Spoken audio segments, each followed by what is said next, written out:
চলুন আজকে আপনাদের নতুন একটা বিড়ালের সাথে পরিচয় করে দিই। ও হচ্ছে শখ মিটে যাওয়া পাবলিকের ছেড়ে দেওয়া একটা বিড়াল। আমার বাসার বিড়ালরা ডেকে ডেকে ওকে নিয়ে আসছে, বিষয়টা কিন্তু তা না। বিষয়টা হচ্ছে ও কেমন করে জানি আমাদের বাসার অ্যাড্রেস খুঁজে পেয়েছে, চলে এসেছে। প্রতিদিন 3 বেলা ডাইনিং বানিয়েছে।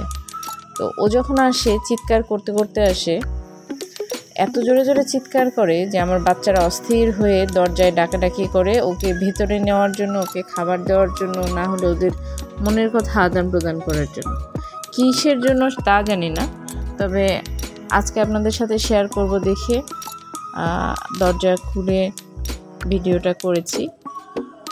তো এমন করে কেউ পোষা প্রাণী পালবেন না, শখ মিটে গেলে রাস্তায় ছেড়ে দিতে হয়, আর এই অবলা প্রাণীগুলোর অনেক কষ্ট ভোগ করতে হয়। আশা করি সবাই বিবেক জাগ্রত করে আপনার প্রাণীকে পালবেন এবং যত্ন করবেন। সব প্রাণী যে অবহেলার শিকার হবে তা কিন্তু না, কেউ আদর পাবে কেউ আদর পাবে না তাও কিন্তু না। পাশে থাকুন, না বলা কথা বলা প্রাণীগুলোর পাশে। সুস্থ রাখুন, সুন্দর রাখুন, নিরাপদ একটা সমাজ উপহার দিন। সবাই মিলে ভালো থাকুন, একা একা না।